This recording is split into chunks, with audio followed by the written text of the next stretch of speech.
Forum Borealis Paradigm Expansion.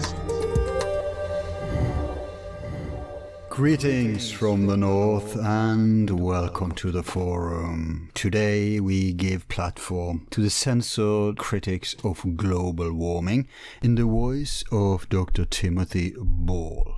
He will challenge what you thought you knew about environment and climate mechanism, plus expose the incredible politicization and corruption of science as what can only be defined as conspiracy in a classical meaning. His claims are backed up by facts referenced in his papers and books if you're too lazy to verify them elsewhere yourself. First, let's hear Dr. Ball's credentials. A Canadian citizen, UK born in 1938, whose academic fields are geography and climatology. Between 1960 and 62, he was aircrew navigation and electronics for Canadian Air Force. 62 to 64, he was an operations officer at Prince Edward Island, and 64 to 68, aircrew and operations officer for search and rescue in the Arctic and Western Canada. Since early 70s, he was acting dean of students, as well as instructor and lecturer at the Department of Geography at the University of Winnipeg. He got his bachelor with honors in geography from Winnipeg University in 1970, his master's at Manitoba University in 71, and became Doctor of Science in 82 from Queen Mary College at the University of London with his PhD in climatology. In 82, he became assistant professor at the Winnipeg University, was promoted to associate professor in 84 and full professor in 88. Dr. Ball has published many peer-reviewed papers on historical climatology. Since his retirement in 96, he's been an active environmentalist, public speaker, consultant, author and columnist. From 2002 to 2007, he wrote 39 opinion pieces and 32 letters to editors in 24 different newspapers. Between 2002 and 2012, he gave over 600 public talks on global warming and various environmental issues. He has spoken twice at the Heartland Institute's International Conference on Climate Change. Friends of Science maintains a climate digest of articles written by Dr. Ball in 2008 and 2009. He's been on numerous TV, radio and podcast shows like National Geographic's Coast to Coast AM, Glenn Beck Show and Michael Corrin Show. He appeared in the British TV documentary The Great Global Warming Swindle on Channel 4 and was one of the academic climate skeptics featured in Exposed: The Climate of Fear. The infamous Climategate culprit Michael Mann has called Dr. Ball the perhaps most prominent climate change skeptic in Canada, and indeed he has received many honors and distinctions like the Gold Medal honors in Geography from Winnipeg University, the Humboldt Award, the Clarence Atchison Award for Excellence in Community Service, and the Clifford J. Robson Memorial Award for Teaching Excellence. He became graduate fellowship at Manitoba University, research fellow at the George Morris Centre, Paul Harris Fellow at Rotary Canada, and research fellow at the Frontier Centre for Public Policy.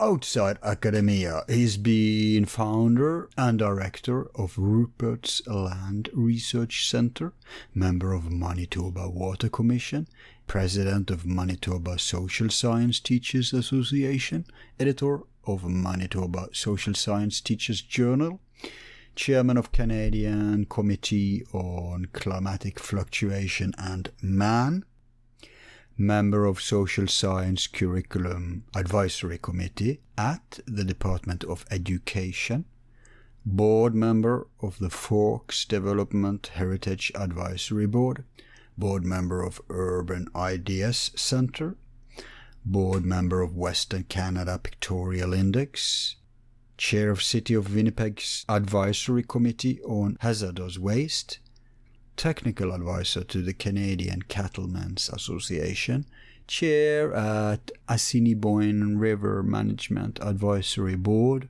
and board member of British Columbia Agriculture in the Classroom. Already in 1983, Dr. Ball wrote a thesis on climate change. He says it's real, but that human CO2 production isn't a cause. He's also written about ocean acidification from a similarly skeptical viewpoint. In an 2006 lecture to the Comox Valley Provost Club, he pointed out that despite CO2 as a cause is just an unproven hypothesis, it's treated as facts because it fits a political agenda. He's among those who revealed that Climategate data center misleads the public by announcing premature results based on incomplete data and then quietly updating the data when they gain access to all of it. In 2007, Ball was one of 7 co-authors of a paper showing that temperatures around Hudson Bay for the past 70 years show no significant warming trend. Hence, it's premature to conclude it's causing polar bear disappearance. He's worked with Friends of Science, a natural resources stewardship project, which opposed the alleged consensus opinion of anthropogenic global warming. Not only is CO2 not a greenhouse gas that raises global temperature, he also rejects the existence of the CO2 greenhouse effect itself. He's one of several authors of Slaying the Sky Dragon, Death of the Greenhouse Gas Theory, published in 2011, and he's also one of the signatories of the Manhattan Declaration on Climate Change. No outspoken critics of a monolith in our times goes unpunished, apart from 5 death threats. Timothy has been smeared as promoter of the oil and gas industry's agenda rather than as a practicing scientist. He's not on anybody's payroll, unlike so many global warming advocates who ironically accuse him of it. Even worse are 2 efforts in 2011 to silence him with bogus court cases. First, by Andrew Weaver over an article Dr. Ball wrote for the Canada Free Press, describing Weaver as lacking basic understanding of climate science and questioning his credibility. In 2018, Weaver's defamation suit was dismissed completely. Also Tim, who's a satirist, said in an interview that Michael Mann, director of the Earth System Science Center at Pennsylvania State University, should be in the state pen, not Penn State, due to his role in the Climategate scandal. Tim's banter was sued by Mann for libel, seeking punitive damages, and for the article to be removed. But the case is still open.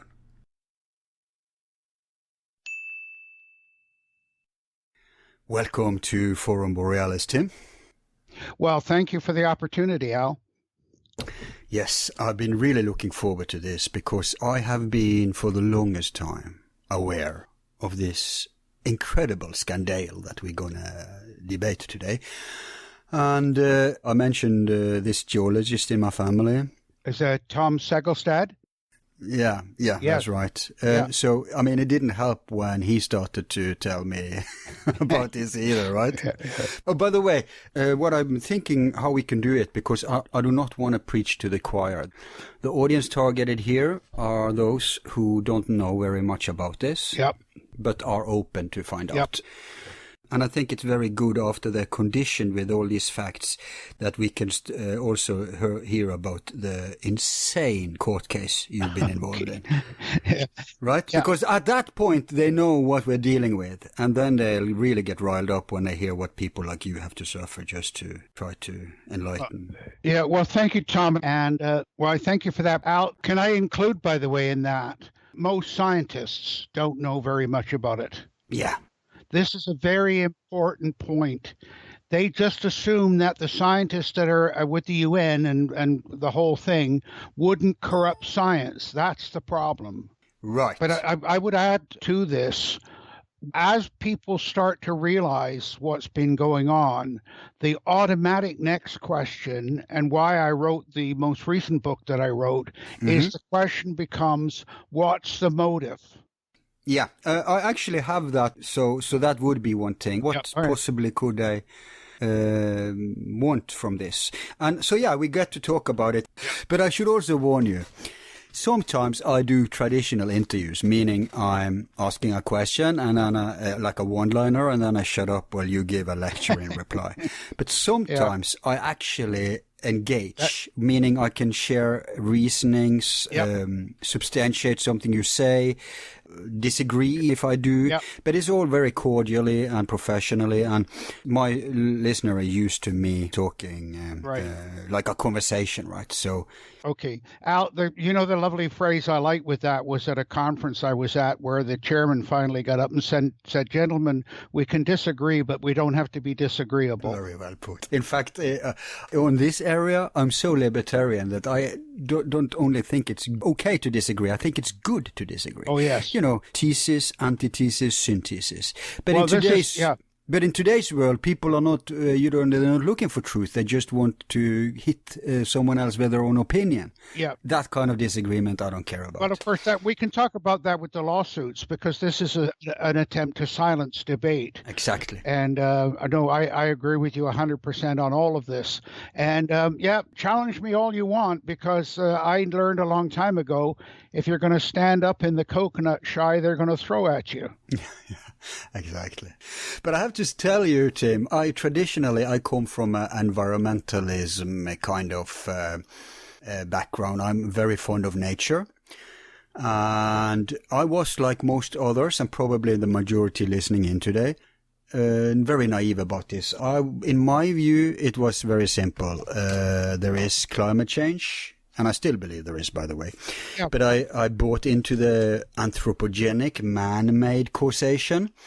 And the CO2 thing made sense. And so I went along with that. I felt bad when I drove my car between Oslo and Bergen. That's like 7 hours in the mountain, yep. Just spewing out exhaust. I even got myself an electricity car, and now I feel bad because I wish I could contribute more CO2, but we will get back to that.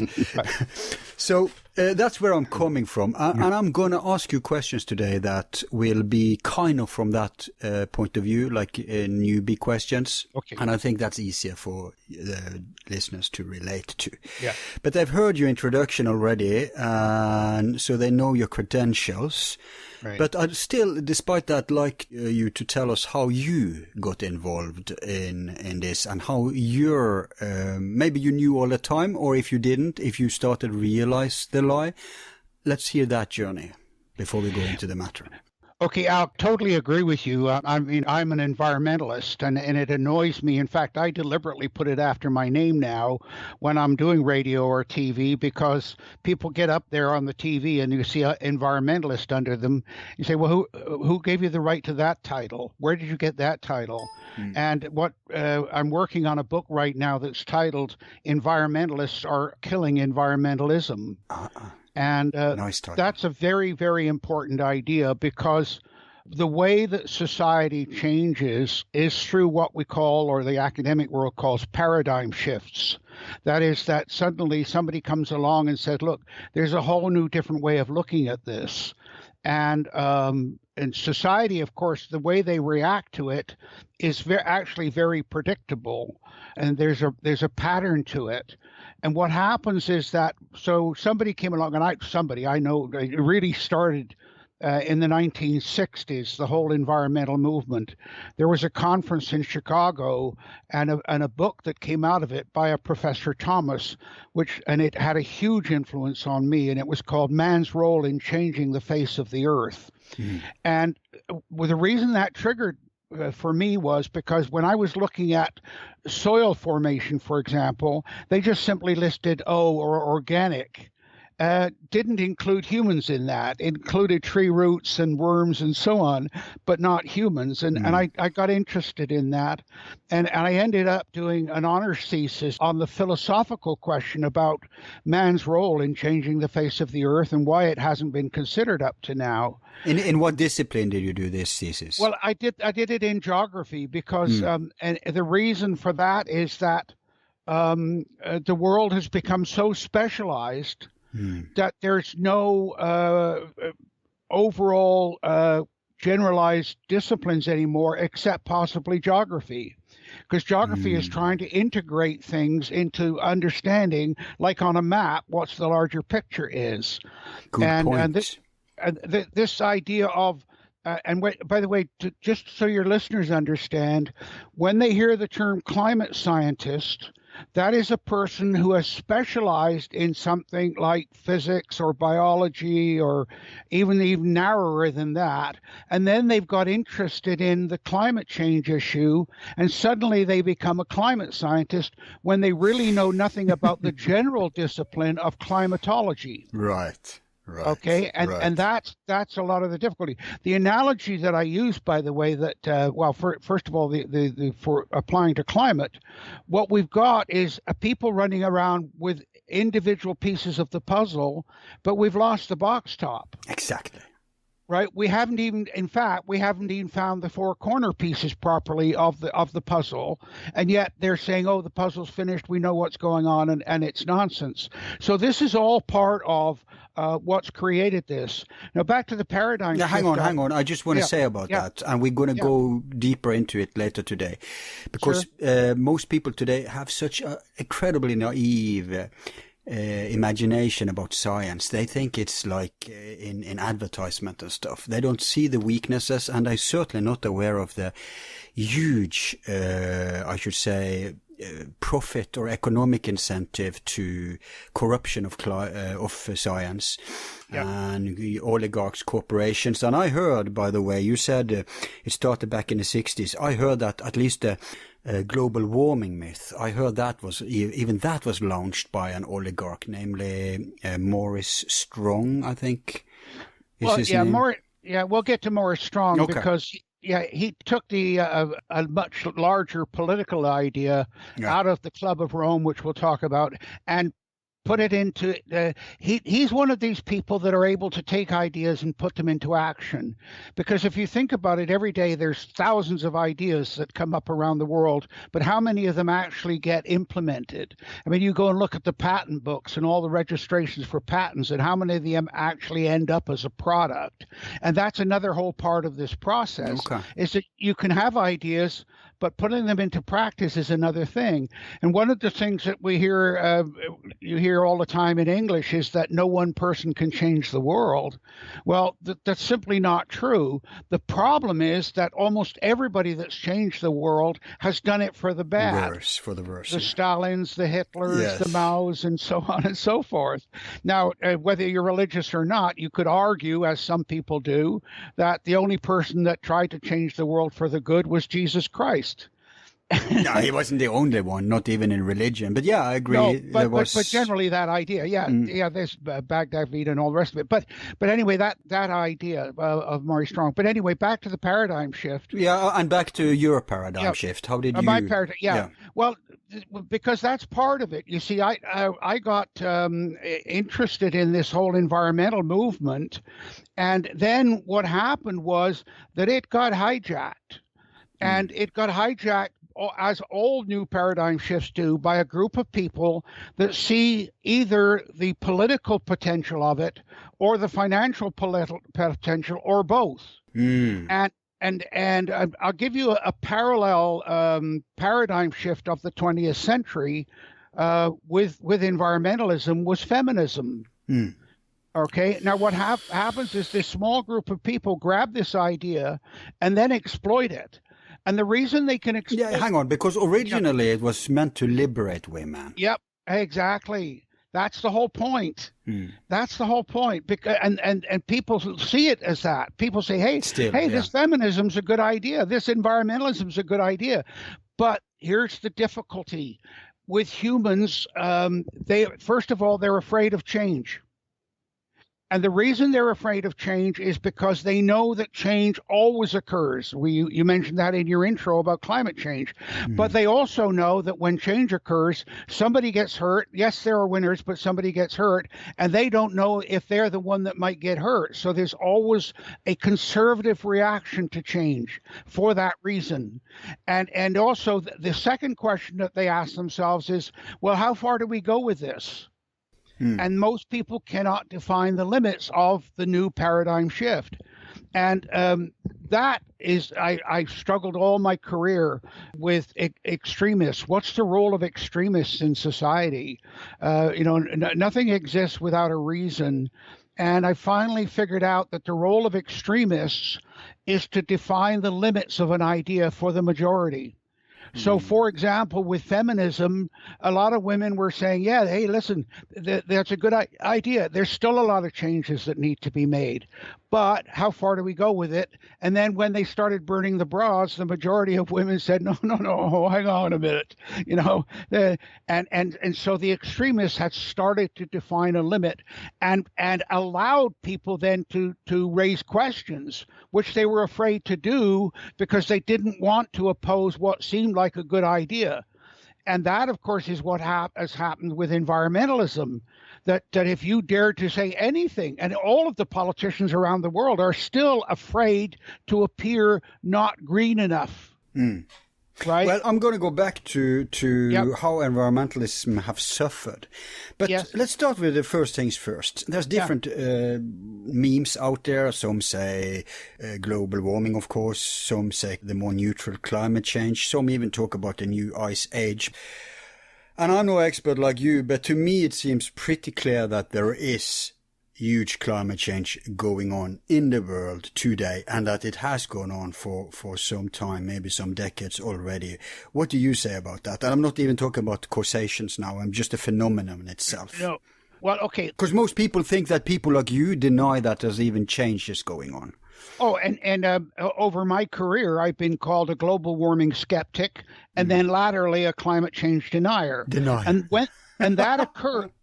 That's an important shift, Al, because when the issue was global warming, which, by the way, it still is, they just don't call it that anymore. But what happened was what Thomas Huxley warned about over 100 years ago when he said the great tragedy of science is a beautiful hypothesis destroyed by an ugly fact. Okay? And well put. The ugly fact was that starting in 1998 and up to 1998, by the way, but starting in 1980, the global temperatures had increased, and the CO2 appeared to increase along with that. And so, of course, their argument that an increase in CO2 is causing the warming allowed them to push that as their political agenda. So it was so basic that all they did was observe correlation, and they thought that was causation. Exactly. Very unscientific. And that's the biggest danger. I taught my students about that. I drummed that into them. And the example I use, by the way, is that Diet Coke causes obesity. And my evidence is that more obese people drink Diet Coke than any other group in society. You only need a trivium and a quadrivium to debunk these things. But, today education is bankrupt. I know. So, And by the way, back to your comment about science. Science got itself into problems because in order to defeat religion, which they saw as a challenge back around Darwin's time. And they chose Darwin, although he would not have agreed to it, as the champion to defeat religion. In order to defeat the dogma of religion, science became as dogmatic as the religion it was trying to defeat. Exactly. And now people think that science is absolute and sacrosanct and can't say anything wrong or do anything wrong. They do. And in my view, before, I'm old enough to remember how it was before. And then it seems to me that the general man was more critical to science before, but that's because they had a better understanding of science. Today I see, especially among young people, it's become like this authoritarian worship, which is anti-science by its nature. So we have this ironic situation that we've gotten scientism, which is, forget about the method of science, it's all about the institution of science. And that's a terrifying world, because all they have to do then is fill this quote-unquote science bag with whatever they want. Doesn't have to be scientifically funded at all. And they can get people worship it as good old medieval times. Two problems with this, Al. One is, of course, and I know this from studying universities and students and the population, about 85% of the population are art students and 15% are science students. And therefore, the science people that understand the science are in a minority right off the top. And in fact, you'll get people that will brag that they can't do math or add up numbers. They're proud of that.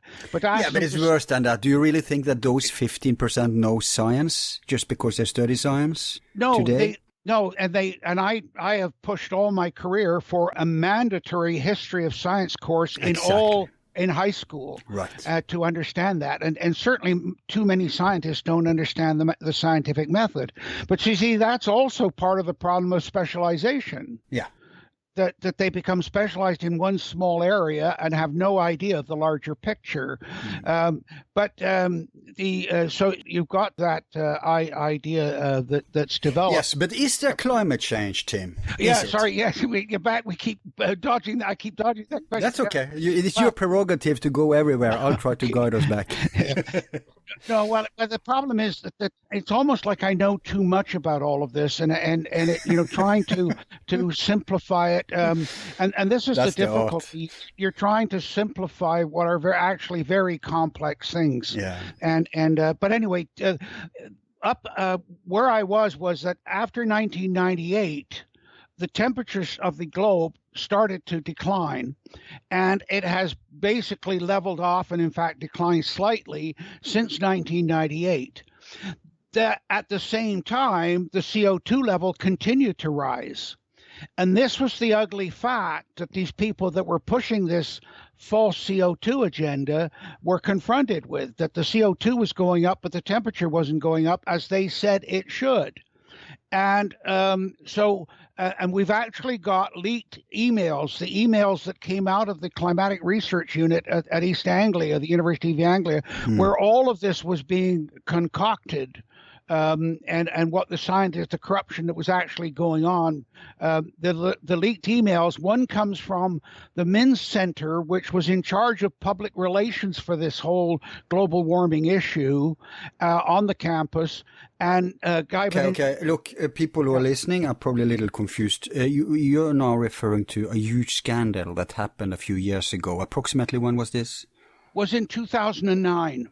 Yes, and it's called the Climategate, isn't it? Yes, exactly. So explain to us what Climategate is. Continue. Okay, well, very simply, in the whole political agenda of global warming, there was the Kyoto Protocol, which was a plan to implement carbon taxes worldwide, to take money from the rich nations and give it to the poor nations because they'd suffered from the global warming caused by the CO2 production of fossil fuels by the successful nations. And the Kyoto Protocol was scheduled to be approved at the world level at a conference in Copenhagen in 2009, December of 2009. In the months prior to that a meeting, which, by the way, is called the Conference of the Parties. And that's the political group that decide how much money is going to go to climate research and how much what the politicians have to do to combat it.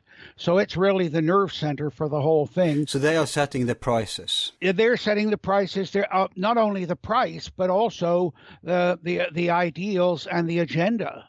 Are they getting the money too? Oh, of course.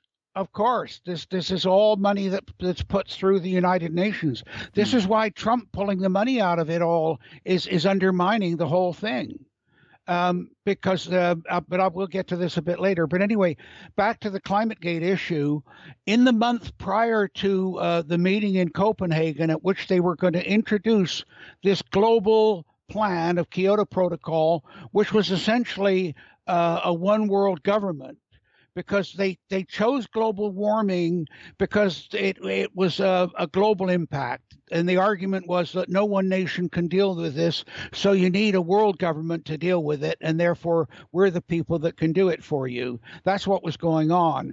And so somebody, and I happen to think it was somebody inside the climatic research unit at the University of East Anglia, leaked 1,000 emails initially. And this just blew everything out of the water, because suddenly... So hang on, so in these emails, they admitted that they wanted a one world government? Oh yeah, they're talking about how they push the agenda, how they keep the focus on CO2. Because I know they were talking about how they cheated with the data. Yep. Oh yeah. That I know. And that's like a mind blow in itself, you know?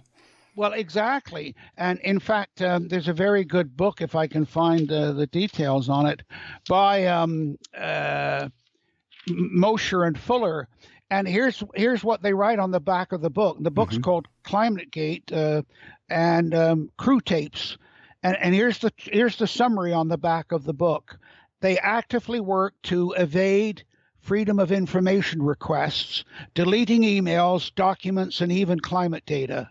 They tried to corrupt the peer review principles that are the mainstay of modern science, reviewing each other's work, sabotaging efforts of opponents trying to publish their own work, and threatening editors of journals who didn't bow to their demands. In fact, they got one editor fired at the Geophysical Research Letters. I've heard a lot of editors have been fired who weren't willing to go along with. But now you talk about this specific group. Yeah, yes. Okay. And then the third thing on the list on the back of the book is they changed the shape of their own data in materials shown to politicians charged with changing the shape of our world. So these people know they are lying and cheating. Oh, exactly. Wow. And that's what's frightening about it, because it what it tells you is it's premeditated. Yeah. And as you know, the courts make a distinction between a murder of passion and a murder of premeditation. And that is why it's so devastating. But anyway, back to the global warming climate issue. What happened was that, as I said, the actual evidence in the temperature record and the CO2 level record started to diverge in contradiction to what they predicted should happen. And in these emails, this Nick at the associate with the Climate Research Unit in East Anglia, he wrote an email and said, look, I'm starting to have difficulty with the media because, and this, by the way, is about 2003, 2004. He said, I'm starting to have difficulty with the media because we're getting record cold temperatures, we're getting record high snowfalls, and they're saying, whatever happened to your global warming? And of course, so he writes an email to the others and says, look, I think we should start calling it global warming and start calling it climate change. And a fellow by the name of Yellen, and I've forgotten his first name off the top of my head, Kjeaen. Yeah, he was the Swedish representative at the IPCC, the United Nations agency. He wrote back and said, yes, I agree. We've got to start calling it climate change instead of global warming. So they deliberately move the goalposts instead of what proper science should do, of saying, hey, the evidence isn't fitting our prediction. Our predictions are wrong. Then we should go back and look at our science. Because if you want one single word that summarizes science, it's the ability to predict. Yeah. Prediction. If you and verify and predict. Well, verify, yeah, but prediction is a verification of your science. Yeah, that's true. It's inherent in that. Yeah. And so, if your predictions are wrong, your science is wrong. These people knew that. But what they did was they simply changed the name instead of correcting their science. And this is a further evidence of how corrupt this whole thing was. And as so after about 2003, 2004, and by the way, some of the media and some of the public recognize this. For me, I recognize it because, as I said, I was called a global warming skeptic. And here's the interesting point about this. I had been making the argument publicly, as other scientists had, that all scientists are skeptics. If you're not a skeptic, you're not a scientist. Yep, exactly.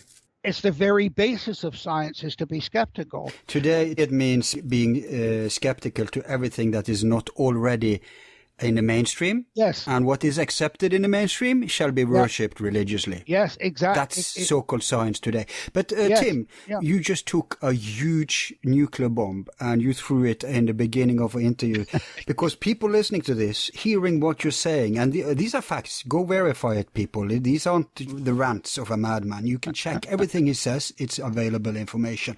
But it's just very hard to begin with this big conspiracy. I want to begin a little softer, actually. Okay. Because I want them to understand. I mean, okay, so the whole thing is a conspiracy, but let's start with, before we leave the first topic about climate change, do you accept that there is a change in climate?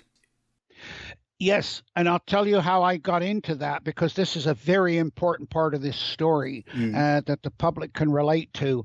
I flew for 9 years in the Canadian Air Force, and 4 of those years were in anti-submarine work over the North Atlantic, and 5 of those years were in search and rescue in the Canadian Arctic, right to the North Pole.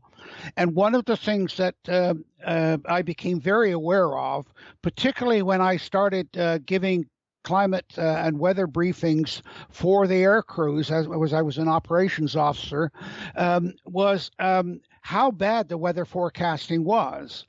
So after I lost my flying category because of a hearing loss, and noise pollution, by the way, is another big issue in the world we got to deal with. But I lost my flying category because of a hearing loss, and I chose not to fly a desk. So I took a small cash settlement from the government and decided to go back to university and find out why forecasting was so bad. And I have to just inject here that Piers Corbyn, brother of none other than Jeremy Corbyn, one of the reasons he's become so popular speaker is because you're talking about the ability to predict. Man, he keeps predicting on British TV what will happen, and all the naysayers, of course, ridicule him. Yeah. And by the time it comes, he's right there wrong. Yeah. So 1-0 for the ability to predict. Well, and he's a climate skeptic. Right, and I'll tell you, and he's an astrophysicist, and what he does is he looks at the factors that cause climate change, and causes the weather, such as the Earth's magnetism, that others don't look at. Are you familiar with Robert Schoch of Boston University? Yes. He thinks it's the sun, and it makes sense to me. Do you think that could be? Let's get to that a bit later, because it's the sun in so many different ways. But anyway, I know Piers Corbyn personally, and I've been communicating with him. What was interesting about Piers was that he made so many accurate weather forecasts that the betting shops in England would no longer take his bets. That's a good empirical measure of how accurate his forecasting is. I agree. I rather listen to the bookies than to some self-conceived guru. Yeah. Right, exactly. The other thing is, a member of parliament got up in Britain and said, look, let's close down the weather office because they're consistently wrong, and just hire Piers to do our forecasting for us. We can replace the whole department. But we'll come to that, because the bureaucracies of the weather offices are involved in this scam. They're not fully aware of it, but I'll explain how and why that happened. Okay, but the other thing is that both Piers and Jeremy Corbyn, and this is one of these great coincidences of this very small world we live in, we both went to the same Catholic elementary school in a town called Chippenham in England over 60. Hang on, are you really British originally? Yes. I thought you were Canadian, but your accent is American. Yeah, but you know why? Because the North American accent comes from the west of England. It's all those fishermen and Irishmen and Englishmen going to North America and transferring. So the west of England, they roll their R's just like Americans do. So it was very easy for me to become, to slip into an American accent. Now, a lot of Canadians who are native born will pick up on words that I will say, like garage, and words like that, and they'll say, "Oh, you're not Canadian." But this is another fascinating area. Did you say tomato? No, tomato. I changed that. But anyway, and by the way, the English of the southern United States, the Appalachians, which everybody sounds is so bizarre, that's actually the dialect of Shakespeare. That's how really? Shakespeare. Yeah, because what happens is when a language is transposed to a different country or region, it stops evolving. Right. All right. So if you go to Quebec, they speak medieval French. Right. Weird. Okay, and the French people laugh at them. Because, I know that. I know that. Yeah, but I say Americans also laugh a little of English Canadians. Yes. Yeah, well, you see, this is another thing. Europeans hear an American accent, and they just assume they're all the same. But the dialects are so different across each region. Yeah, but you're a geographist. I don't know if you know this, but Little Norway is one of the countries in the world with most variations in accent and dialects. So when I speak here, people think, hang on, this chap doesn't sound Norwegian. Where's he from? France, Germany, Holland? No, people, my town has this accent. Yeah. But if you go to the next town, there's another accent. So it's a long story why it's like that, and I'll not hijack the show today. Okay. Let's go back to all the interesting stuff you were talking about. Yeah, it's all interesting. That's a Do you have the thread? Yes, I do. I do have the thread. Okay. As I said, I learned from my flying experience that forecasting was bad. Yeah. I wanted to find out why after weather forecasting, which by the way really began with the First World War, when we started to have aircraft involved in the war, and the pilots of the First World War wanted weather forecasts. That's why. So many of the terms in weather forecasting and weather are related to war. So they talk about outbreaks of cold air, fronts. And this is because I believe he's a Norwegian, but a fellow by the name of Bjerknes, Bjerknes. Sounds very Norwegian. Okay, but he was a meteorologist at the time, and he was the one that came up with this whole idea of weather forecasting and all the terminology associated with it. Okay. No wonder we're very fond of talking about the weather here, even more than the Brits. So yeah, well, like Mark Twain said, everybody talks about it, but nobody does anything about it. Yeah, except that's not true today. But we'll exactly. Get to that at the end. Yeah, exactly. Yeah. But anyway, so I thought, well, I'm going to go back to university and find out why. Now, it got caught up, of course, as I mentioned earlier in the program, with the whole environmental thing. And I said, well, okay, where can I study about weather and climate? And I got directed by my thesis supervisor, who was at the PhD supervisor, who was at the University of London, England, to spend a lot of time with a fellow by the name of Hubert Lamb. Now, Lamb was a forecaster during the war, doing weather forecasts for bombers flying over Europe. And they were coming back and saying, your forecasts almost killed us. You told us it would be clear sky and we got freezing rain. And so Lamb, after the war, said, I'm going to find out how we can improve forecasts, why they're so bad. He then got into the realization that the only way you can improve forecasting is to understand the climate of the past, how much it's changed, and what are the mechanisms of that change. And so he set up the Climate Research Unit where all the corruption later occurred. And what was sad was when I was visiting him, they were already pushing him out the door. I mean, I watched it. They ridiculed him. because he was challenging what they were doing. And he eventually just gave up, and he writes about this in his autobiography, by the way. But it just demonstrates what you were implying earlier in your in our conversation. But you didn't say it all the way. But I can say it now. It's the old rule of Gandhi. First they ignore you, then they ridicule you, then they fight you, and then you get some kind of advancement.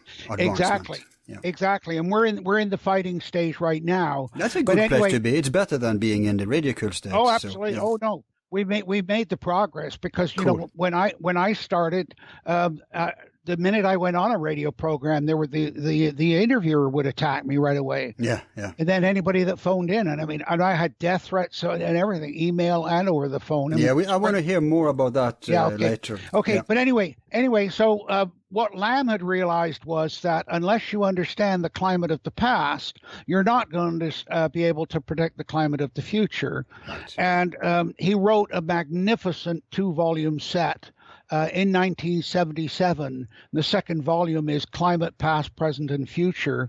And in that volume, he identifies all of the possible causes of climate change, and then all of the things that you need to look at to start to understand it. Plus, he brought together all of the long-term historical and other sources of information about temperature change and climate change in the past.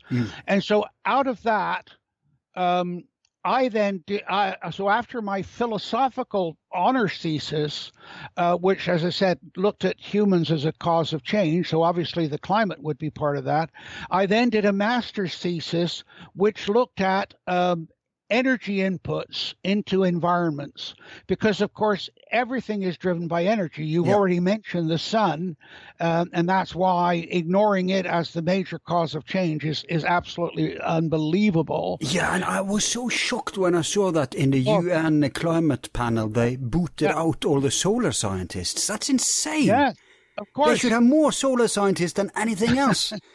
Yeah, but those solar scientists and people like Willie Soon, who also got attacked viciously, and he worked with Sally Baliunas.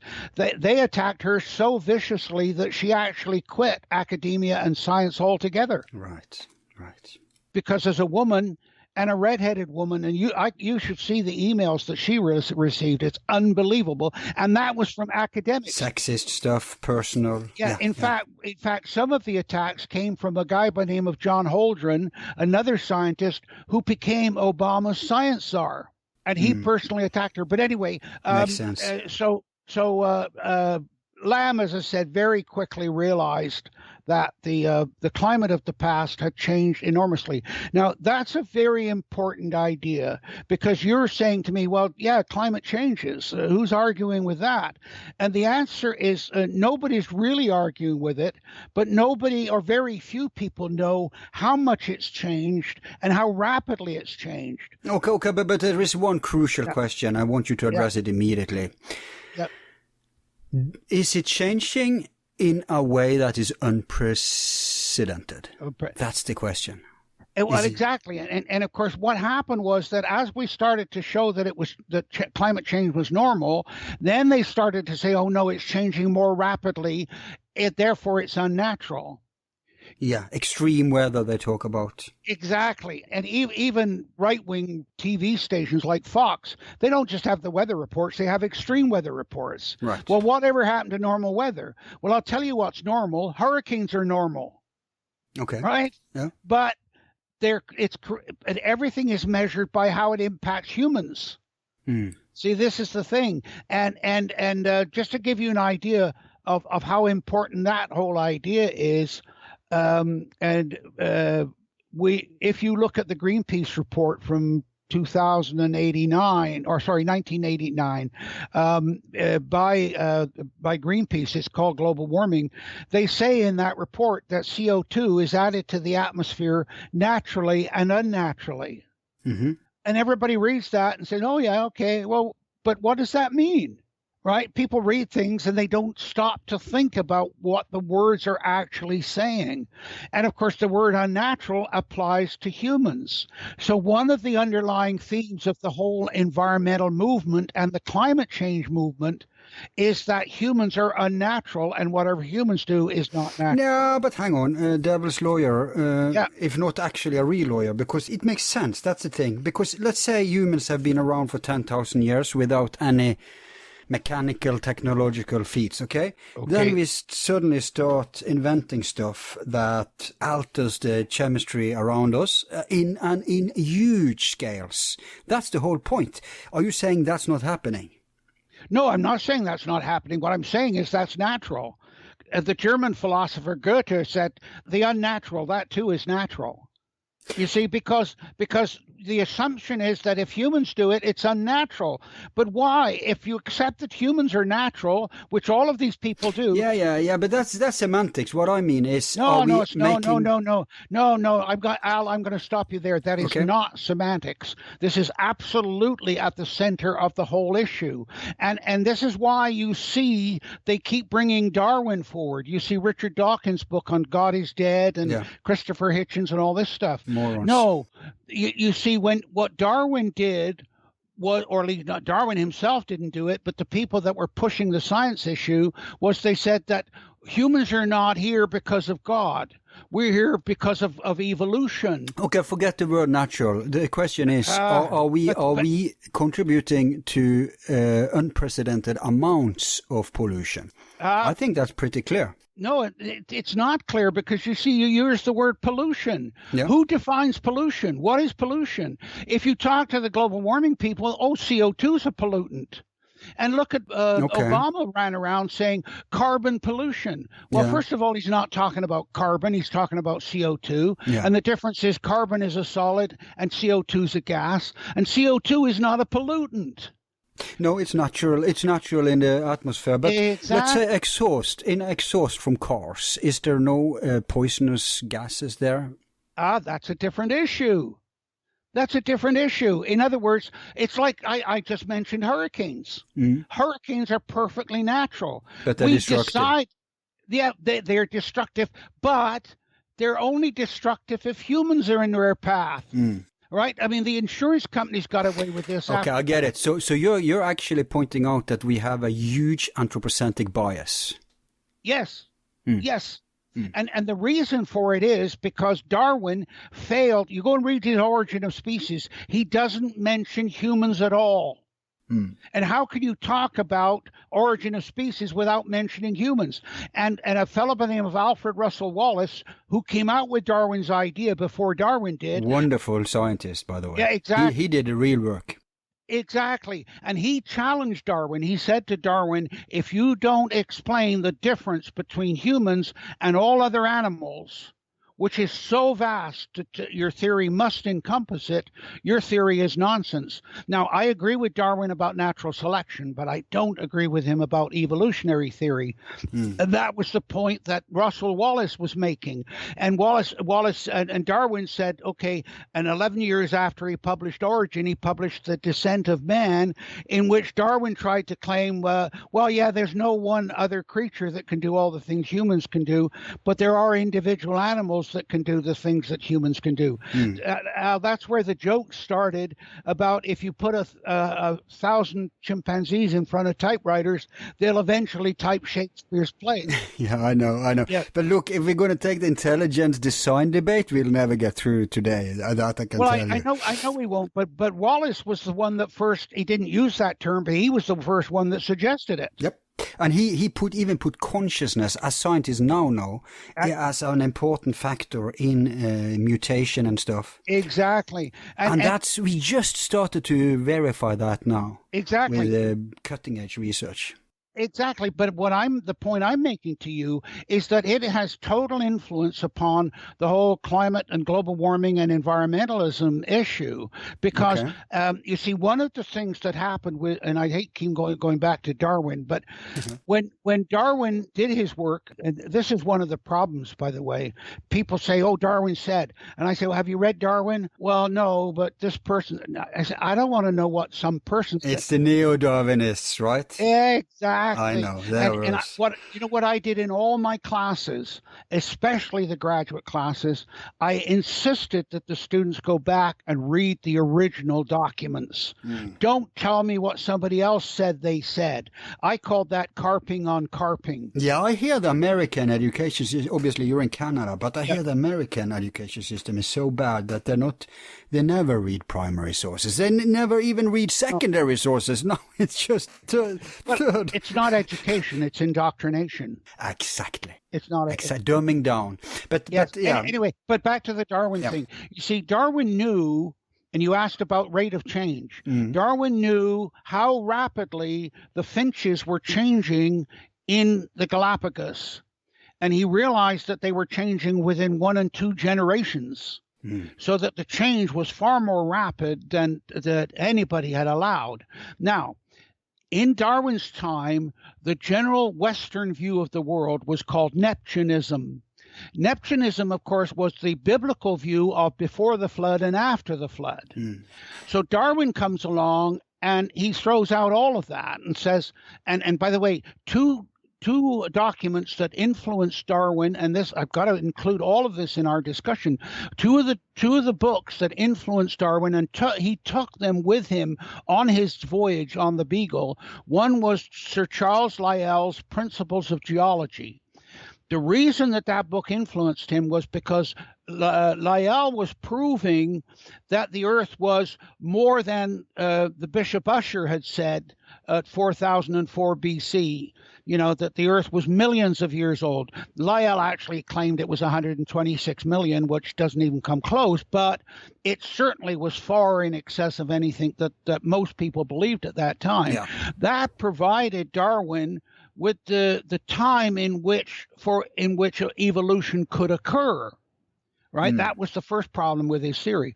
The second book that Darwin took with him was Thomas Malthus's book, Essays on Population.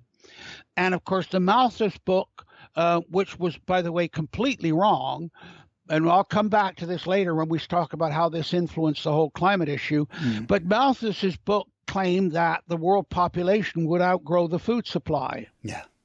All right. And so... but this Swedish scientist, I think he's dead now, but he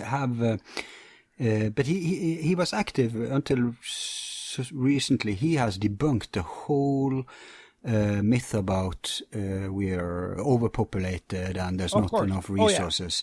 I forgot his name. He has glasses. Very famous guy. Yeah, I know who you mean, but I've written about this as well. Okay. And in what fact, book? What's the book? Oh, I've got. If you look at my website, I've got articles on it. Okay, articles. And it's also included in my book, The Human Deception, the greatest. Just while we're talking today, if there's something you've written about that you want out there, just mention the book, because it's important that the listener have the possibility to verify all we're saying. Yeah. And if they read your books, they will see, your sources, everything, that this is proper work. It's not just... Okay. Yeah, the book that's got all of the citations and footnotes, as academia would do. So, of course, the general public don't read books like that. But It's called The Deliberate Corruption of Climate Science. But you also write for the public, right? Popular books. Oh, yes. I write popular articles, but I also post all of this on my website at drtimball.com, drtimball.com. And when we put up your presentation page at our website, we'll make sure I'll put it up to link all your websites, but we'll also put out your bibliography. We usually do that because we have so many book readers among our audience. So we'll do that too. Yeah. Okay. Now we're back to the rate of change. Yep. And Malthus, and we'll come back to him because his idea became the basis of the Club of Rome, which was formed in 1968 by Rockefeller. And the Club of Rome said that not only is the human population outgrowing food supply, it's outgrowing all resources. And that was brought out in a book that they published called Limits to Growth. And so the actual global warming issue is not about global warming. It's about limiting and controlling population. Exactly. And that Swedish scientist you referenced is absolutely right. By the way, just to give you some idea, Canada is the second largest country in the world. In terms of geography? Yes, in terms of land area, but we have the same population as California. Wow. And is it true that you can take all the people in the world and put them into the state of Texas and everybody could live on 10 times 10 quadrate meter? Yes. Square meter? Yes. Wow. And in fact, it's not the state of Texas, it's half the state of Texas. Half the state. And you can put all the world's population under those same conditions. And then we're not even counting stuff like making seas on the water, or that we can build in the height. You know, that's right. How we usually live, right? We have many stores. Yes. Yeah. No, people congregate in areas where the climate is good, or they can grow the food supply. Yeah. And that's why you see that most of the world's population is concentrated in delta areas. And of course, Europe is really just one big delta. Yeah. Except for Scandinavia. I apologize for that. But and of course, Belarus and stuff like that. Yeah. Anyway, so Darwin took Malthus's book with him, and he said in his writing that book influenced him more than anything else, as I say. But the problem was that Malthus was absolutely wrong. But what happened was that he and Lyell and Malthus and all these people were communicating with each other, and they realized that the political implications of what he was going to say was devastating, particularly to the church. And this is the same thing as the Copernicus thing. Copernicus didn't sign approval of publication of his work until his deathbed, because he, as a canon of the church, that is a lawyer of the church, knew what implications it had for religion. And so this is the problem for science, is that you're constantly battling these other blind faiths, if you want. But as I said, in battling religion, science became as blind faith and dogmatic as the religion it replaced. Yeah, and it's natural, because if you observe that the ruling theories always go together with the ruling powers, the ruling classes, then science by nature is subversive. Yeah. By nature, science is really revolutionary, but that doesn't fit in a world where you have power players, hierarchy, because then they will doom science always to be, real science always to be disregarded. Yeah. Whereas fake science can work with the rulers.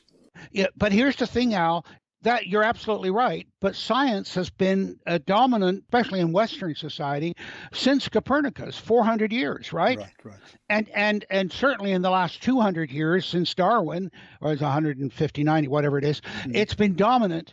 And it's dominant in today's society, but the courts still won't deal with scientific conflicts. The opening statement of the judge in my trial was, this courtroom will not be used to debate and settle the global warming issue. Okay. We'll get back to that too. Yeah. Well, yeah, exactly. But anyway, so this is what Darwin was confronted with, and Lyell and these others. So what two supporters of Darwin, one by the name of Hutton and the other by the name of Playfair, they were both geologists. Okay. They came up with the term Uniformitarianism. And now, if that sounds like a religion, it effectively is. I know them from other debates, namely Egyptology and archaeology and stuff like that. Exactly. So uniformitarianism became the Western scientific view of the world. And their view is incremental change, right? Change is gradual over very long periods of time. Now, that's the attitude and understanding that most of Western society has today. right? I talk with the Chinese; they have got a completely different view. They can't understand what we're talking about. Indians too. Indians know there were ancient civilizations, for example. Exactly, and so the whole Western society is looking at the world and saying, "Look, change and rapid change is not normal." That's what their preset is.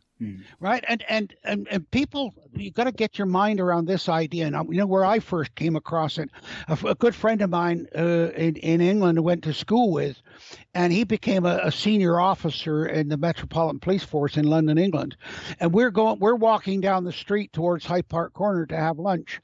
And as we're walking along the street, he's saying, "Oh, this guy's selling cocaine and this person's doing that."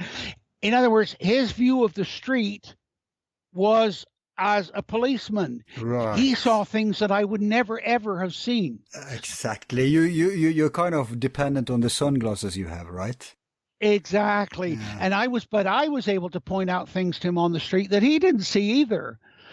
And this is what we've got to learn to understand. By the way, one of the ideas that I loved, the practicality of farmers outside of Winnipeg, because they knew the people in the city knew so little about agriculture. When you went west from Winnipeg on the main highway, the Trans-Canada Highway, some of the farmers put signs saying flax, rapeseed, telling them what the products were. Yeah, exactly. Yeah, I love that. And by the way, of course, you see with programs like Sesame Street, where they have to show children where the milk comes from. Yeah, we're so alienated. Many people grow up today and they never been in nature. They only live in a city their whole life. But you're talking with a Norwegian. Yeah. We are living straight into nature. So it's different here from most of the world. Exactly. But Norwegians have to understand that other people see the world differently. This is what amuses me. I worked with Russian, and in fact, at the time, there were Soviet climatologists, and I worked with Chinese climatologists. And I discovered that in China, they don't separate the atmosphere from the land. So whether but how can India, China, all these countries go along with the UN thing then?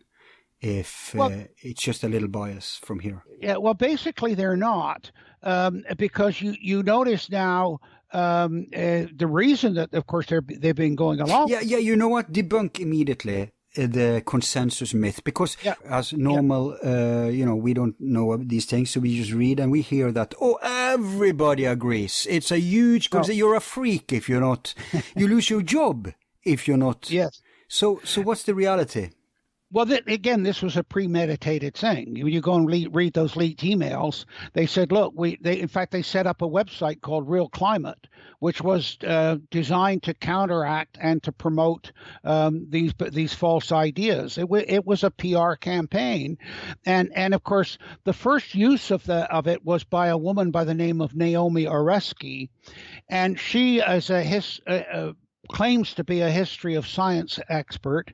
And what she did was, and the listeners will understand this, because keywords have become central to our society because of Google and research, she put into her computer the words global warming and got back 925 articles, and she said all 925 supported the argument that there was global warming. But they just mentioned it. They didn't necessarily support it. Yeah, but it was predetermined by the keywords that she used.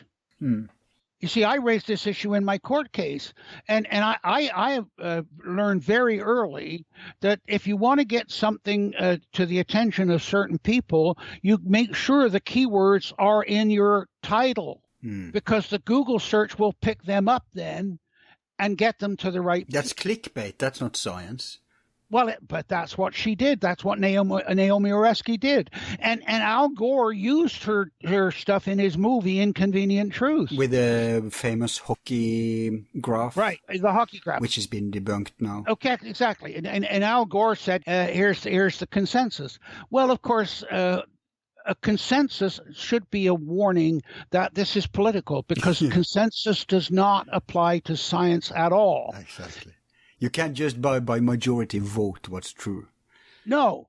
that's what they were trying to do. Right. And to me, that was just proof that this was. Now, Einstein said it. He said, I can have 100 experiments to prove that I'm right.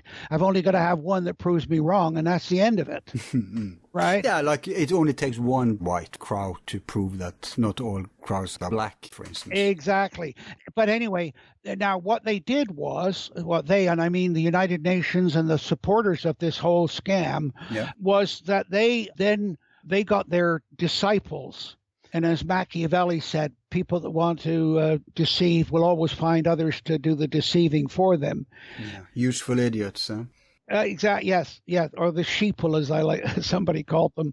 But they deliberately infiltrated. Yes. Yeah, tell us. Yeah. Well, one of the people that got drawn in by it, and by the way, of course, research funding and government money or using money to do it is a major factor. And by the way, that's another thing I want to correct while I think about it. Yeah. People on the right, like Rush Limbaugh, say, "Oh, follow the money if you want to get to the base of the story." That's only true up to a certain level, and it's only true for because it's also about ideology, not just money. Not just ideology; it's about power. Control, of course, as everything in the world, wars, you name it. Right, and when you mention Maurice Strong or George Soros and people like this, it's all about power. These people also know, by the way, that if you get the power, the money will follow. Right, because it's weird how, they say that few descending scientists that even gets voiced, they say they're all in the pocket of the oil companies. Yes, yeah. But I see that oil companies support the global warming paradigm. Well, they're even paying. Yeah. But they think that buying off these ideologues are going to appease them. Oh, okay. But of course now they're getting sued by those same ideologues, and they're wondering what are you doing? We try to help you, and that's what's laughable. But no, the consensus argument that Hello.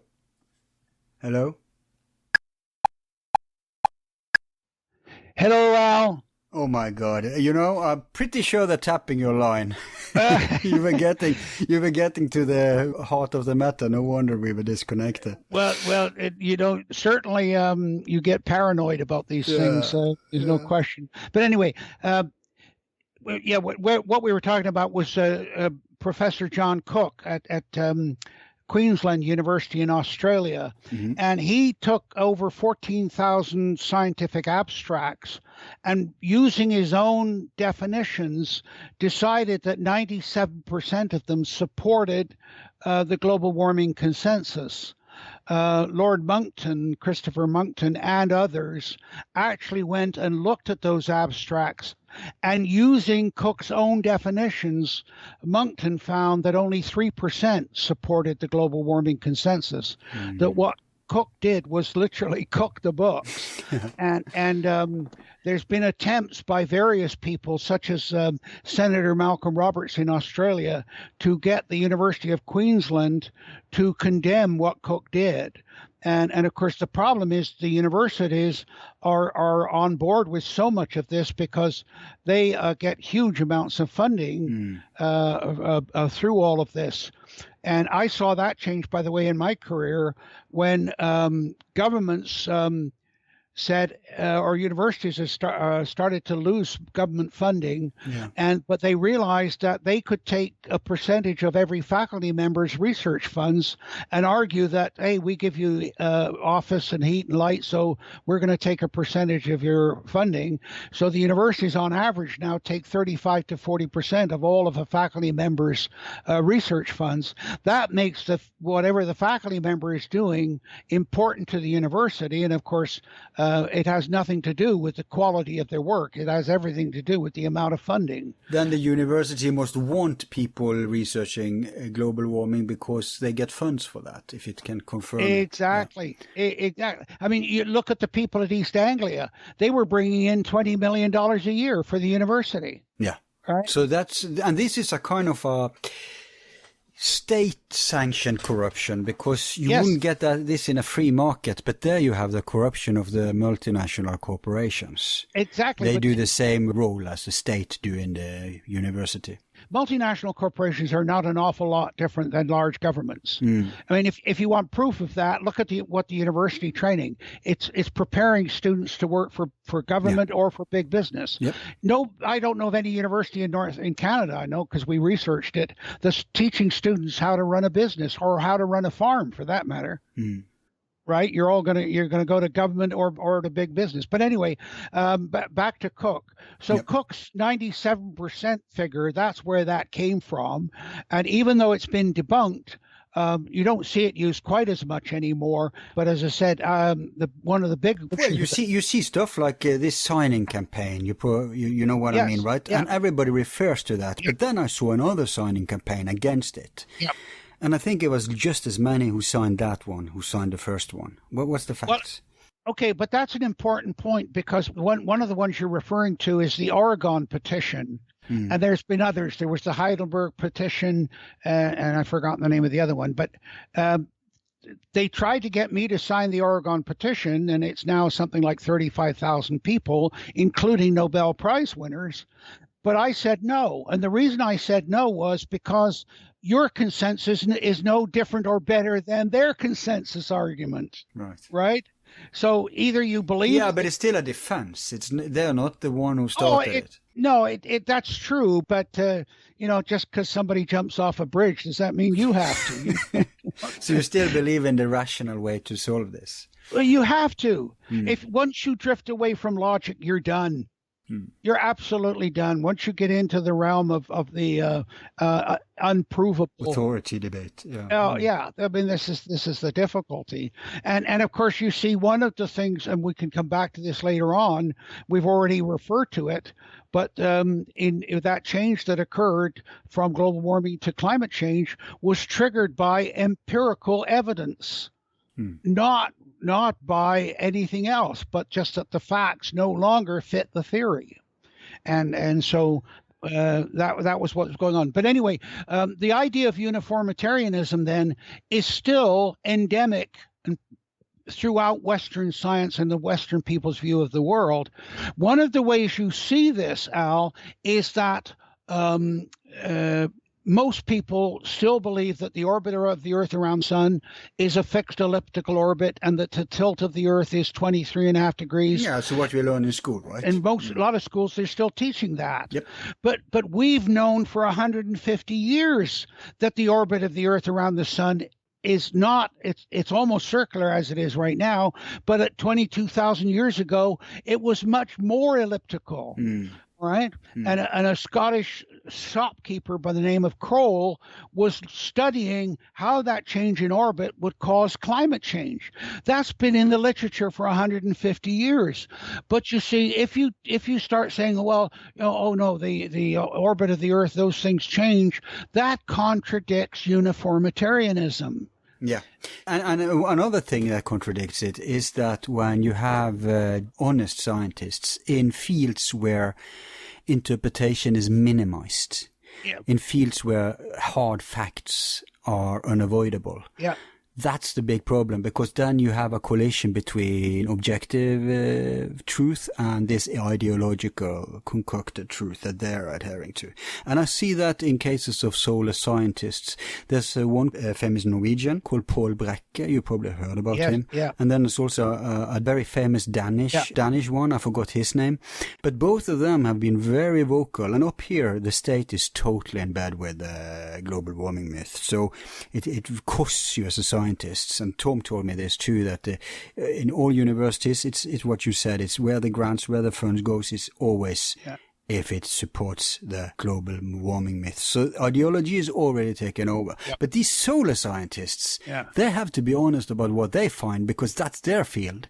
And I mean, just the fact that the poles have changed on the magnetic poles, we don't hear anything about it, nor do we hear about potential consequences, or then I don't even know if they're even researching it. And it's crazy. We're like ostriches. We're having our head in the sand. Well, when I appeared before the Canadian Parliamentary Committee on the ozone issue, I pointed out to them that this was an unproved theory.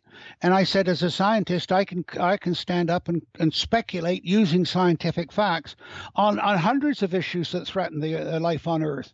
And what are you going to do about them? And of course, one of the politicians said, Galileo would be ashamed of you. And I said, just to be mentioned in the same sentence as Galileo is the greatest compliment you can pay me. But I just want to go to your point about evidence.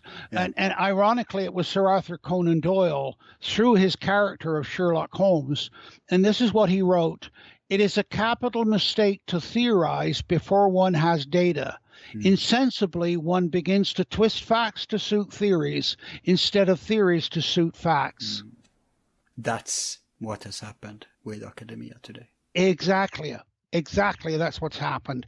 So, as I say, the whole idea of uniformitarianism is what allows them to make the claim that change is more rapid than ever before, and therefore add that to the idea that therefore it must be unnatural, and therefore it's something humans are doing. And we've already discussed that. But it's a good point of view to go back to that, because what most people don't know is that the other dominating school back then is what was called the Catastrophists, and their problem was that the religious scriptures all over the world agreed with them, and then the Uniformitarians, they couldn't distinguish. It was like, we have to get rid of the whole notion of catastrophe, because otherwise we're supporting religion. And with that, the baby went out of the bathwater, because they didn't consider that the very fact that all religions and myths have this is because they're an echo of something that did happen. But they were just so concerned about getting rid of this hegemony of, they wanted exploration, not dogmas. So I can kind of see why they went there, but it went very wrong. One of the people that struggled with this was Stephen Jay Gould. And of course, he did what Galileo did. He wrote books for the general public consumption, thinking that if he could jump past the powers that be and the authorities to the general public, that they would then, realize what was actually going on. I mentioned Galileo because Galileo published in Italian, not Latin, as was the language of science at the time. I think that it did help Galileo to the extent that they didn't execute him, they just put him under house arrest, but because he had a lot of public support. But that idea with Stephen Jay Gould, he tried to come up with a compromise, what he called punctuated equilibrium. And that's the idea that there's gradual change, but then every once in a while there's a sudden change that creates a whole new equilibrium. Right. And so it was a cross between uniformitarianism and catastrophism. Right. And I think that, but when you read what Stephen Jay Gould wrote, reading between the lines, you realize that he knew that both uniformitarianism and catastrophism were wrong, but he didn't dare say that because it challenged Darwin, and he would lose his tenure at Harvard because of it. So when did he do this? Well, Gould was back in the 80s. Oh, that recently. Okay. Yes. And he, by the way, is the one that picked up on, there's a geological deposit called the Burgess Shales here in Canada. And it was found in the 1930s. And people went back looking at it starting in the 60s and 70s. What's unique about it is that it was preserved in the fossil record hundreds and thousands of creatures that have no cellular structure. So for anything that doesn't have bones or teeth to survive in the fossil record is virtually impossible. But in this particular instance, what happened was there was a massive downslope movement of sediment in a deep ocean, and it buried all of these soft-bodied creatures. And of course, what Gould wrote about it in a book, and I've forgotten the name of the book offhand. That's okay. But anyway, and of course, what he was suggesting was, this showed that the whole Darwin idea that you start with a single species and that evolves into all different species, what he argued was, no, it goes the other way. You start with thousands of different species, which are triggered by the appearance of oxygen in the atmosphere, and then gradually over time, different species become extinct. That extinction is the normal, not the abnormal. So that's part of the natural evolution. Yeah. Yeah, exactly. Now, the other story I want to tell you, and a story implies, but in the 1990s, there was a big debate going on in the climate community, and it was a battle between is the climate catastrophic or chaotic was the word they were using, the chaos theory, or is it cyclical? And a conference was held, and it split with the Soviets, as they were then, and the Chinese saying, no, it's cyclical. It's just that there are so many cycles all interacting with each other that the net effect appears to be chaotic. And it's just chaos to us because we are part of this. We're trying to understand the entire ecosystem. That's like an ant understanding a forest, maybe.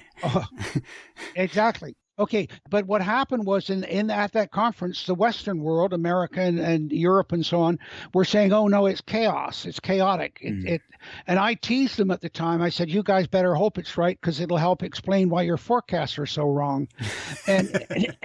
But here's what was interesting about that conference: it got reported in the media as a political dispute between the East and the West of the Cold War. Right. But in fact, it was a very, very important division with the climate science community. And Russia and China are still holding their ground, right? Oh, yes. Yeah. Oh, yes. They're not corrupted by this wave of ideology. Okay. Right.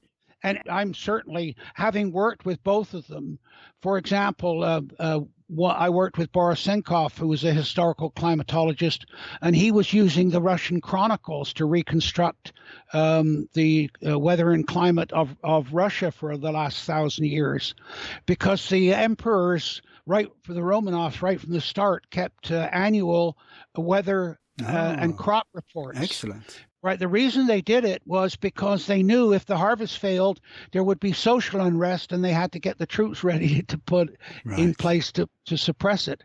The same was true in China. The emperors did the same thing.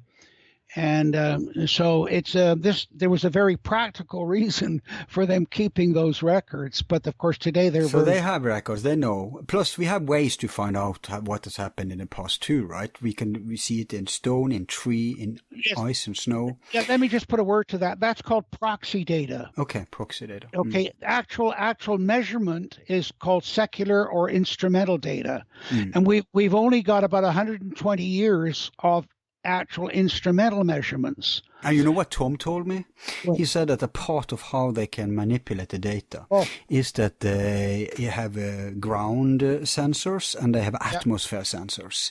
Yeah. And there's one of them that kind of debunks global warming, so they stopped measuring them. I forgot if they were the one in the air or the one on the ground. But one of them, they don't like the data, so now they're not reporting, they're censoring those kind of data to right. And they've adjusted every single climate record for the whole world.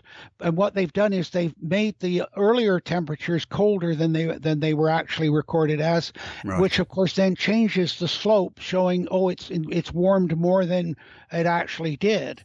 We actually brought a lawsuit against the New Zealand government for doing exactly that. Wow. But in fact, all governments have done it.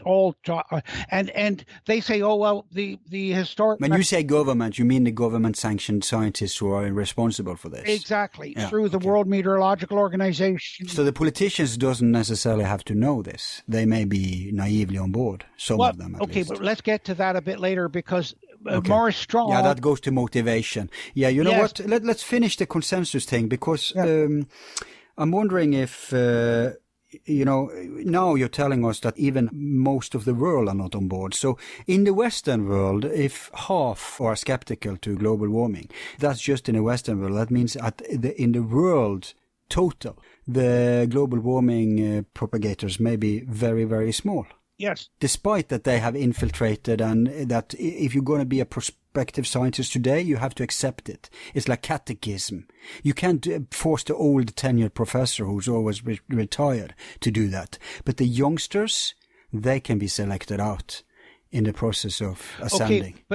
Okay, two things about that. One is this is the extent to which this whole thing has changed environmentalism, and climate change has changed the academic pattern. In the old days, the old professors hailed the prevailing wisdoms, and the new young professors came in and challenged it. Now, the new professors come in, indoctrinated in the school system, and it's the old professors that are saying, hold on a minute.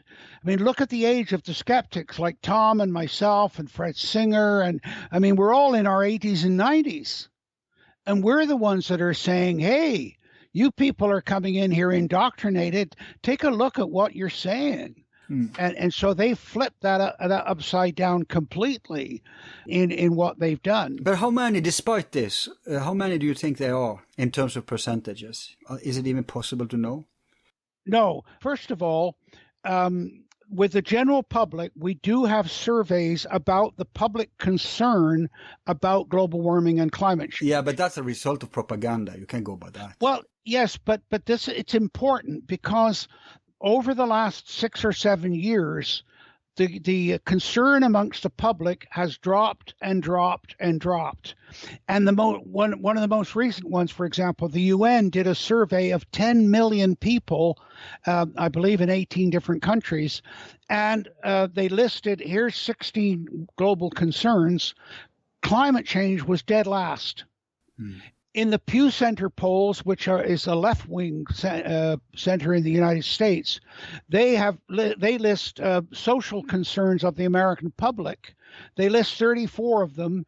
Global warming and climate change is 32nd. Yeah. People are more concerned about getting a place to live, getting food in their belly. That's natural. Right. Okay, no, but what it shows is that the public are simply not buying into it anymore. Despite the propaganda. Yes, they're keeping their mouth shut. And why are they keeping their mouth shut?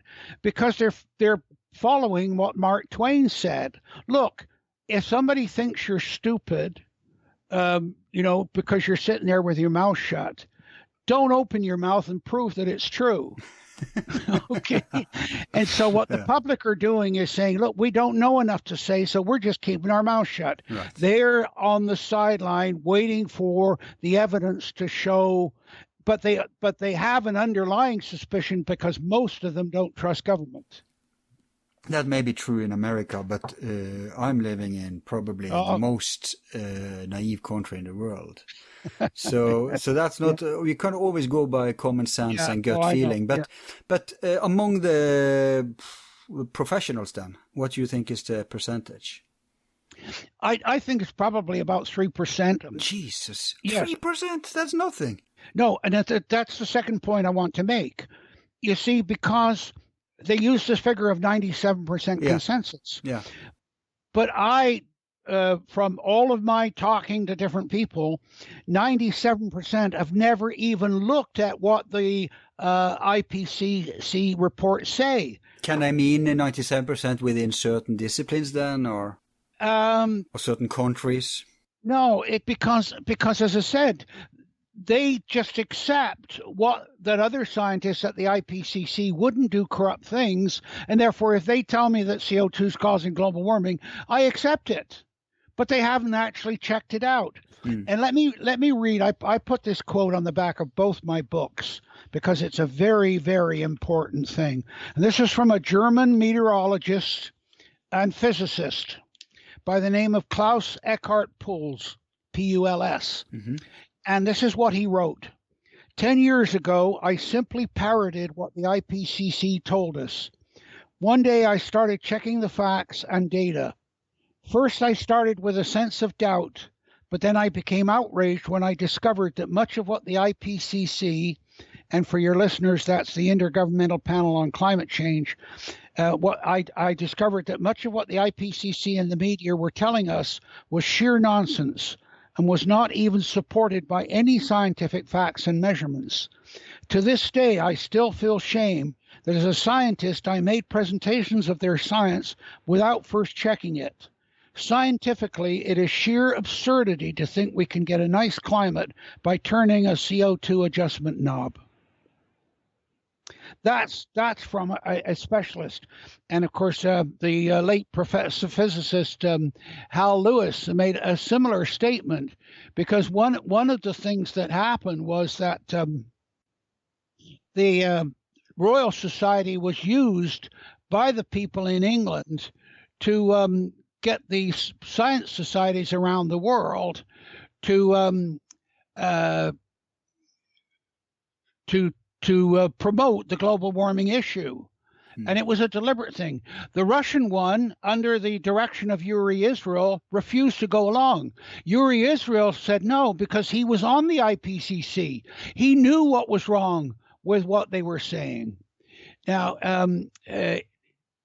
Hal Lewis, he said, and he resigned from the American Physics Society because they wanted their members to promote the global warming thing.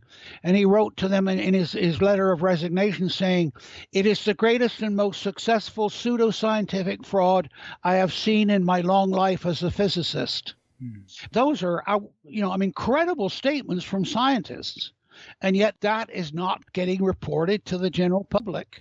No, but they would say, oh yeah, there's always some lonely swans. These are not representative of the fields. That's what they say. Of course they do, because what you do is you marginalize people. You say, oh no, that's a small group. So, but if it's not correct, please correct the record then. Well, in what sense? How should I correct the record? Well, for example, okay, so are there any studies in you said there were 3% who believe this. This is based on your observation or my observation studies? Okay. No, my observation, but also, of course, when you start to challenge people and say, well, okay, you show me your evidence of these people and have they read the IPCC report? Virtually none of them have. And that's the difficulty. In fact, there are many scientists who are claiming to be climate scientists who haven't read what the IPCC report says. And just for the common man, why is it so important that they know that report? Well, because once you read it, you find out what the data says. Eckhart, yes. And what you also find out, and we'll get to this in a minute, is that they write the science report, and they very cleverly list in it all of what's wrong with the science, but they then put that aside and don't publish it till after they publish what's called the summary for policymakers. Because people just read the summaries? Yes. Well, no, they deliberately create a summary that alters. Yeah, because most scientists only read a summary, so they don't read the real data. And the media read the summary. And this is done deliberately. But still, they're not faking the data itself then. They're just burying it and misrepresenting it. Exactly. Okay. And that's, of course, what Klaus Eckhart Pulse discovered when he read it. That's why I'm saying I know that so few have read it, because if they did, they'd immediately see. Because it's so obvious that any scientist worth the name, just taking a look at it, will understand, Jesus, this is a lie. Yeah, exactly. Okay. Yeah. It's worth taking that claim seriously, because I've heard that from every scientist I've spoken with who's looked into it. Yep. The minute you start looking, you can't believe what you're seeing. But they rely on people not doing it, media not doing it, and people in general. But not only rely on it, but set up a system where they almost guaranteed they weren't going to do it, because, no, here's the document that you need to read, the summary for policymakers. But the summary for policymakers is written by a separate group of politicians and bureaucrats and a few selected scientists to direct them, who are controlled, that are not involved with the original. Who writes what they want to see. So what does the data suggest then? Do you think it could be the sun? I think it's almost 100% the sun. Nice. I mean, think about it this way. Every day, the temperature rises and falls. What causes that? The CO2 doesn't change daily, right? Every week, the temperature changes. Why? Because the amount of sunlight changes. Every month, every year, you got the seasons. Why are the seasons? Because the sun changes. Nothing to do with CO2. Not only that, just recently, a week or two ago, it was in all the local papers that there's a crisis here now because there's too little CO2. Yeah. And that just doesn't rhyme with their whole, CO2 myth. So that's interesting. Well, but it does if you consider what you've already mentioned earlier, the importance of CO2 as a nutrient for plants. Yeah, that's so logical. So I just, I mean, we learned that in school. Plants eat CO2 and they give us back oxygen. Yes. So wouldn't that mean that growth should increase if there's increased CO2? And by the way, here in Norway, I think it has increased. When I was young, it wasn't that thick wild as it is now. It's huge, many bushes, and it's grow. But that they say it's because we don't have so many. We have too much factory farm. Before the animals were keeping growth at bay, right? No, there's several reasons for it. One is that they have reduced the amount of forested area. They've also reduced the amount of agricultural area in every continent in the world. For example, Canada is farming less land now than it did in 1930. So there has been that. But there has also been what's called a CO2 seeding effect. That is the increase in CO2. For example, the studies show that 2 bushels per acre increase in yield on the Canadian prairies is due to the increased CO2 over the last 60 years. So there's no question. So CO2 has an effect on our nature. Oh, totally. Totally. But here's the problem. And by the way, if your listeners want to go to the absolute best site in the world to look at this, it's called CO2 Science. That's all one word, CO2, capital S, for science, CO2 Science. It's run by a father, Sherwood Idso, IDSO, and his son, Craig Idso. And they have been studying CO2 and its impact on an effect on plants for, Sherwood certainly for 60 years. And they have shown, and in fact, they grow individual plants and they put them in an enclosed area and double, triple, and quadruple the amount of CO2 and get increases of yields of 4 times. But they also, of course, interestingly, get a reduction in the amount of water that the plant uses. But besides their actual lab experiments and field experiments, in Denmark, for example, they have been pumping CO2 into their greenhouses for 100 years now. And now in most commercial greenhouses around the world, they are pumping up to 1,200 parts per million of CO2 into the greenhouse. We need more CO2 then. Yes. Oh, yeah. In fact, I have made the argument in many places that at 400 parts per million, the plants are malnourished. And that and what's interesting about all of this, by the way, is when you look at the geologic record of CO2 in the atmosphere, over the last 260 million years, the average level of CO2 was about 1,200 parts per million. And that 260 million years is approximately the same length of time that plants have evolved on the planet. So it appears that plants have evolved to an optimum level of CO2 of 1,200 parts per million. That's why in the Sherwood ITSO experiments and in the greenhouses, the plants seem to function best at about that level. So that would be perfect for the world if that was what are the levels today then? Well, today the IPCC are claiming they're at 400 parts per million, but you see people like Al Gore and others going around saying, oh, it's too high, it's the highest ever. No, it's not. In fact, it's been as high as 9,000 parts per million in geologic time. And Al Gore wants to lower it. The governments are lowering it. But as you lower it, the plants start to die.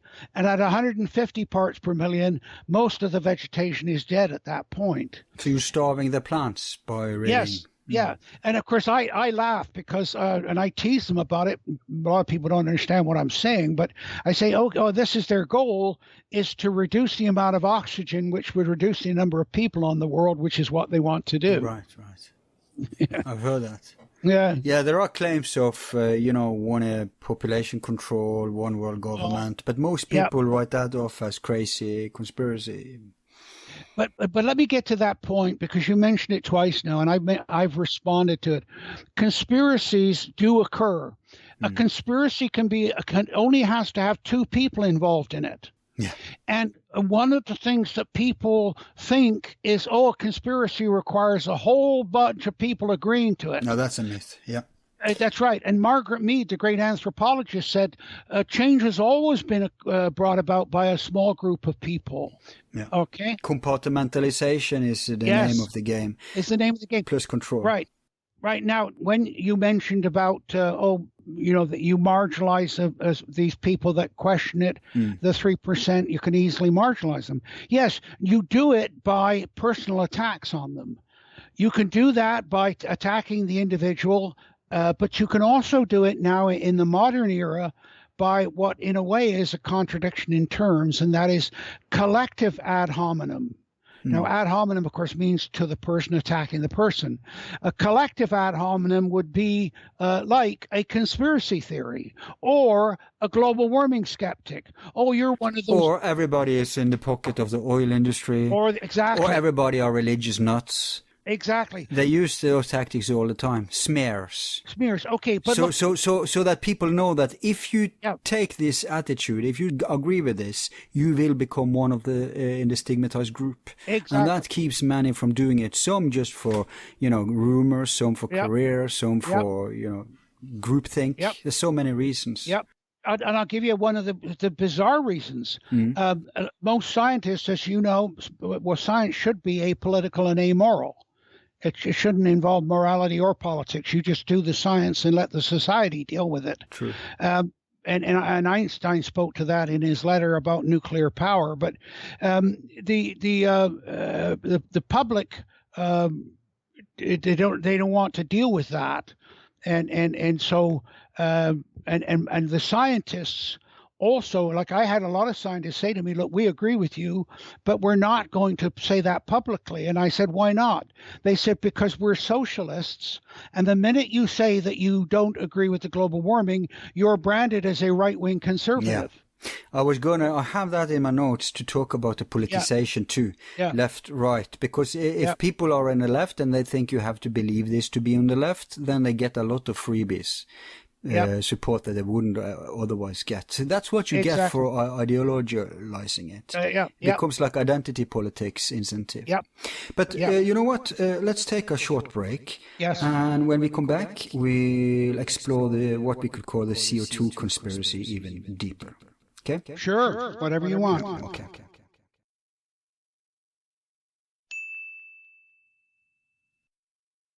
All of our files are free and will remain free. If you like the show, you can show support by donating $1 to help with expenses. Just use the PayPal link on our website, YouTube channel, or Facebook page. Thanks.